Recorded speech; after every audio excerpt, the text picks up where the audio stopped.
Rav Shach began his talk with the following shocking statement.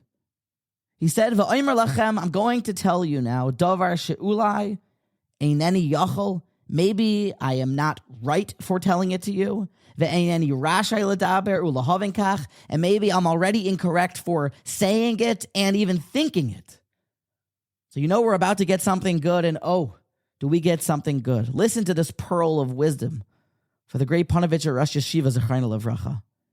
He begins by pointing out to us that Vayikra el Moshe, the very beginning of our Sefer, the very beginning of our Parsha, it begins with Hashem calling out to Moshe, and then he continues to tell Moshe, after the calling, all of the details of the sacrifices and offerings. But the Aleph in the word Vayikra is tiny. It's an Aleph Ze'ira. It's written smaller in the Torah scroll than all of the other surrounding and other letters. Why? There are many answers, but perhaps the most famous is the Baal HaTurim.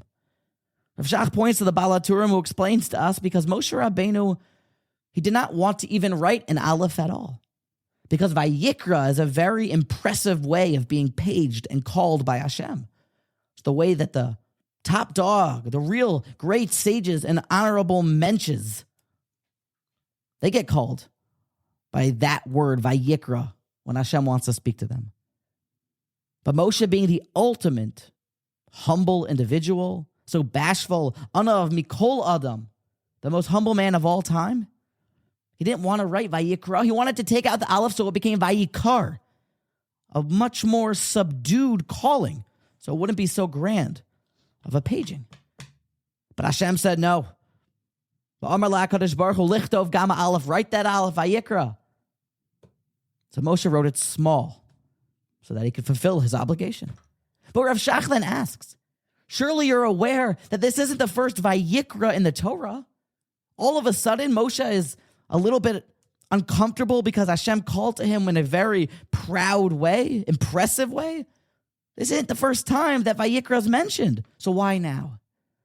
And oh, here comes the idea, says Rav Shach, that you think that Moshe Rabbeinu just shechted and destroyed his Yetzer Hara as if now he is totally humble and there isn't a struggle? Says Rav Shach, no. The Chayvus Halavavos tells us that the Yetzer Hara is stitched into the fiber of your being. Sha'yetzer maniach la'adam klal, he never leaves you alone. Otherwise, you'd be 6 feet under. And Moshe Rabbeinu was no different. He was a mortal man that had a beating heart, and the Yetzer Hara had told him on this day, wow, look how impressive you are. And Moshe Rabbeinu and his Milchamas HaYetzer said, I have an idea. I'm going to write a small Aleph. I have a new way to fight back. I'm going to keep myself humble by writing Vayikar. That was his way of fighting the Yetzer Hara. And says Rav Shach that Moshe Rabbeinu didn't come up with this new insight and tactic to fight the evil inclination until Vayikra. Before this, he hadn't had this idea. That's why only now is Vayikra with a small Aleph. Our battle, it never ends. Not even for the greatest ones, but that is what life's about. That you keep coming up with new tactics.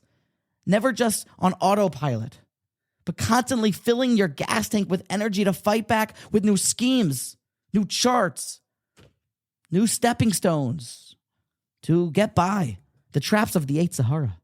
That's why we have the small Aleph, because of Moshe Rabbeinu's ceaseless fight against the Yetzer Hara to constantly stay humble and become a total Eved Hashem.